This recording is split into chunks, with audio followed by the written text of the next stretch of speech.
So, I'm here to talk about microphones again. Now, you might think that as technology has improved, we've all moved towards newer and more technically perfect microphones. So, we might look at microphones from 60 years ago and, you'd think they're not, they're just not worth it.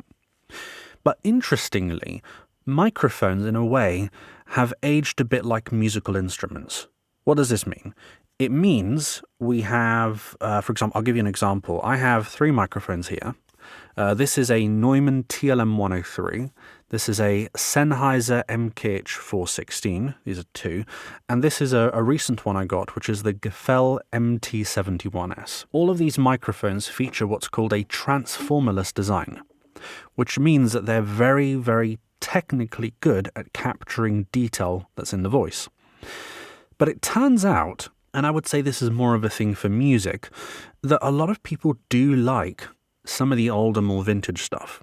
A lot of the older vintage stuff had things called transformers in them, as well as vacuum tubes. Now, transformers and vacuum tubes do add a sort of, I would say, a little level of unreliability to these devices.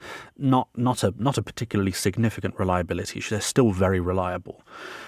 But interestingly, as engineers have chased this, shall we say, technical perfection, people still like the old stuff. And as a matter of fact, some of the world's most coveted microphones, I'm going to list, there are three in particular. There's the Neumann U47, the Telefunken 251, and the Sony C800G. The most recent one, which is the Sony, came out in 1993, and it is still, it's actually gone up in price recently, if you can imagine. It used to be about $10,000. Then it went up to $11,000, and now it costs about $15,000. The Telefunken came out about 60 years ago, and the U47, which is perhaps the most famous of them all, that came out, I think, 70 years ago.